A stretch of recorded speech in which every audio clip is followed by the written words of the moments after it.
So we all know the Men in Black, right? We've got Will Smith, Tommy Lee Jones, sunglasses, aliens, and the little memory zapper pen. But what if those movies weren't based on science fiction? What if they were based on real life encounters? Yeah, some people claim that after seeing a UFO or something strange in the sky, these men in matching dark suits show up at their house unannounced, they issue warnings, they intimidate people, and then they just vanish without a trace. So today we're going to explore it all. We're going to get into the first encounter, famous encounters, we want to know all the theories behind it, and we want to know who are these guys? Why do they always show up right after someone sees a UFO? Are they secret government agents? Are they aliens in trench coats and human suits?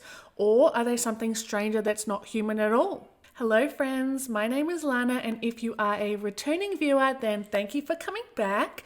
Or if you're new here, then welcome. Here we love to talk about aliens, conspiracies, mysteries, sometimes true crime.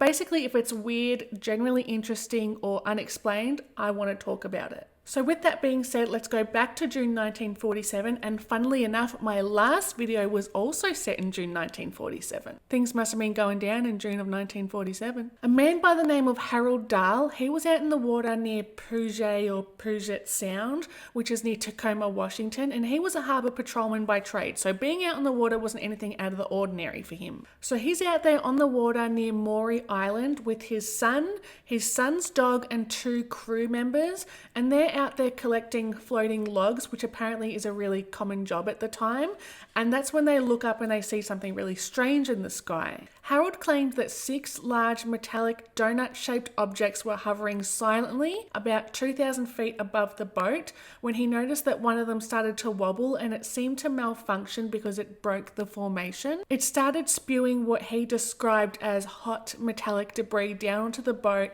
It ruined the boat, it burnt his son's arm, and it actually killed the dog.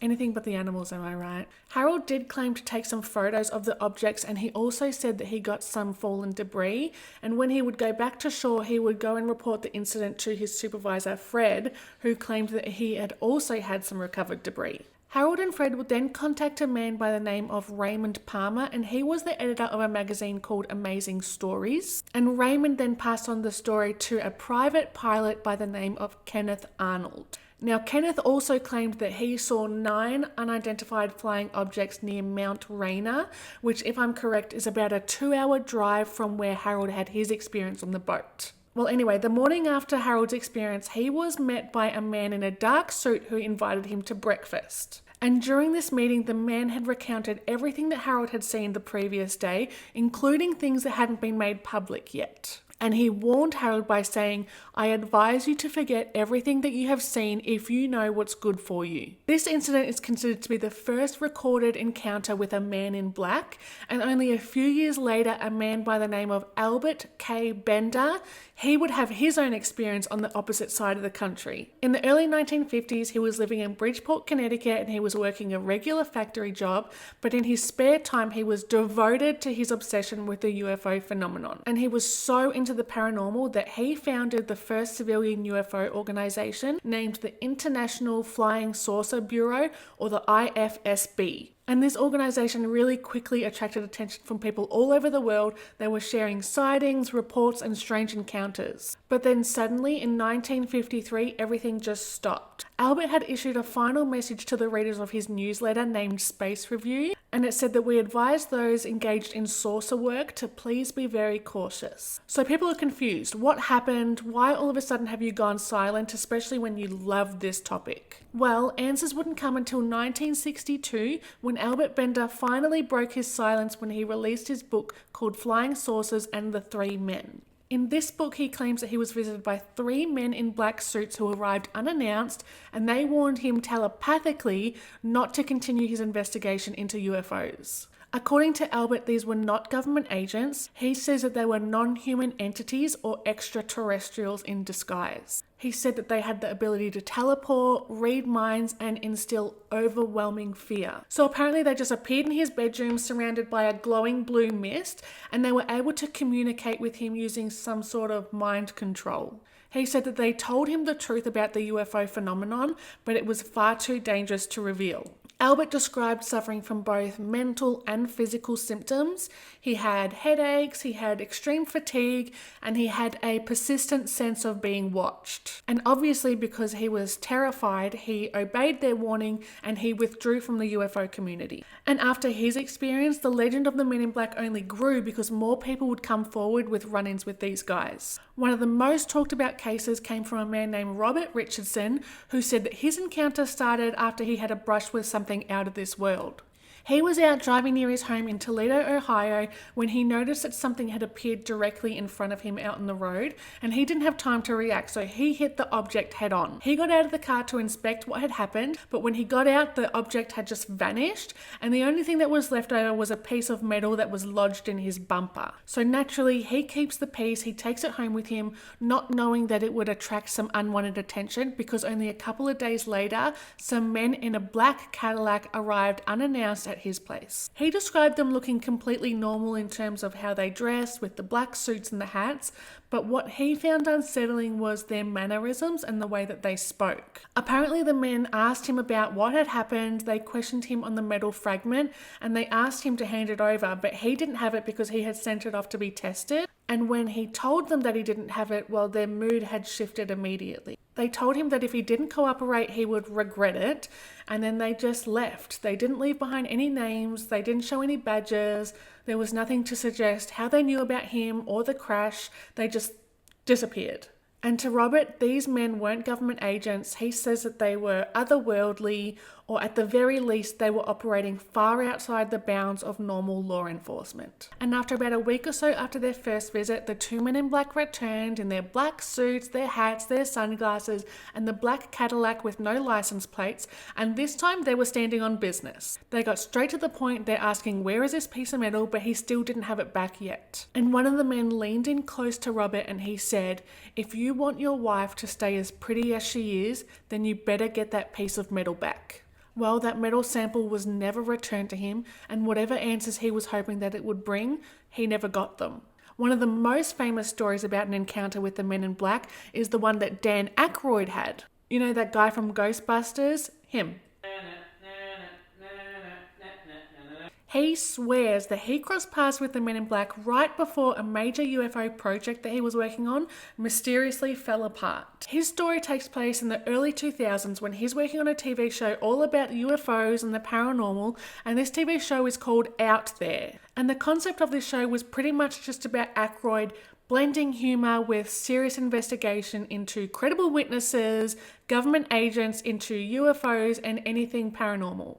So one day he's out there, he's filming in New York when he steps out for smoko and he gets a call from none other than Britney Spears. Now this was around the time that he played her dad on the movie Crossroads, and she just basically wanted to call him to ask if he would be on SNL with her. Now he's on the phone with her when he notices that a black car has stopped on the opposite side of the street, and out of this car gets two tall men in black. And he described them as pale, expressionless, and out of place, as if they had stepped out of a different time period. So he looks away and then he looks back, and then all of a sudden the car's gone, like one of those blink and you miss it moments. And he's like, that's weird, but he goes back to his phone call. But when he gets off the phone and he goes back inside, within a couple of hours he's told that the show has been cancelled. There was no warning, nothing, it was just done. Everyone was told to pack it up, the show wasn't moving forward. I was outside and Britney Spears called me because she wanted me to appear on Saturday Night Live with her.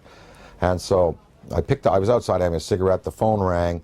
Oh, Britney, how you doing? Oh, sure, of course I will. I turned away like this. I turned back and there was a black Ford across the road, a black Ford sedan. And I was trying to look at the plate, and the plate seemed kind of like fuzzy, and I was, definitely a police car. And two guys were there, and a big, tall guy got out of the back seat. And he stood in the street on 42nd Street it was. We were at 42nd Street and 8th Avenue. And he looked right at me. And literally, I was on the phone. Hey, oh, sure, of course I'd love for the show. Saw the Ford, went back like this, turned back like a half second later, and it was gone. And that car did not go past me. It did not make a U-turn, because I would have seen 42nd Street. I would have seen that thing take a U-turn and go away.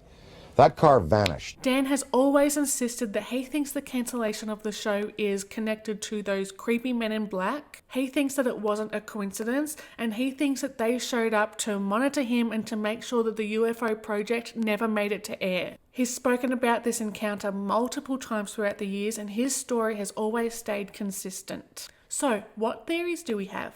One of the most common theories we have is that they're not aliens at all, they're just humans who are working for the CIA or the FBI or some other branch of intelligence, and their job is to monitor UFO activity and make sure that anyone who gets too close to the truth, they're silenced. And this theory really took off in the 1950s and 60s because we're running nuclear tests, we're all spying on each other. So if people are reporting seeing strange things in the sky, then the authorities really want to shut that down quick, right? Either to protect classified technology or to avoid mass panic.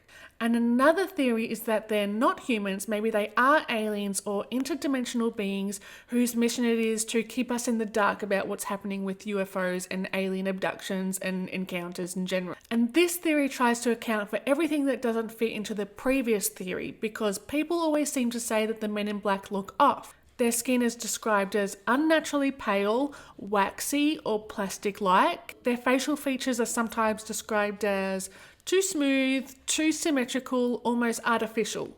Their behaviour is robotic, they speak in flat, monotone voices, almost as if they're reading from a script, and apparently their behaviour and their slang feels decades out of date. There's actually one report from the 1960s where the men in black rock up to someone's house and they see a bowl of jelly, and in Australia we say jelly, Americans say jello, but they try to eat it with a fork, which isn't really that big of a deal, but it just goes to show that, they try and intimidate and act like us humans, but they're not able to finesse those finer details. Another creepy thing is how they always seem to know everything about the people that they're visiting. They always seem to repeat back personal details that they couldn't possibly know, like the names of family members, private conversations, and even medical history. Some of the UFO witnesses claim that the men in black can actually quote information from inside their head as if they had access to their thoughts. All of this has led to the idea that maybe they're not human operatives at all. Maybe they are aliens who are trying to keep their presence a secret. Or maybe they are beings from another dimension. They slip in just long enough to hide evidence, intimidate people, and then they just vanish again. And if you think it sounds too sci-fi, then think about all the people who have seen UFOs and then people rock up to their house within hours. There's no phone calls, there's no time to track it down, there's no paper trail. They just rock up as if they knew what had happened. And the men in black even showed up in the Westall case that we spoke about just a couple of videos ago. And I don't know how to make that thing pop up in the corner, but I will put the link in the description box. And that one's really interesting because it actually happened not far from my home. So that's why some people think that the men in black don't just monitor UFO activity, because they're actually part of it. They don't arrive to protect us or the government, they're here to protect themselves and their secret. They're the cleanup crew, making sure that us little humans never get too close to the truth. And then the last theory is kind of the most boring, but we also can't count it out. The idea is that you've just had a strange experience, maybe you've seen a UFO or strange lights in the sky. You feel like you're being watched and your brain's trying to make sense of it. Combine that with UFO magazines, sci-fi films, and now all of a sudden every single strange encounter you're having could be reinterpreted as an encounter with the men in black.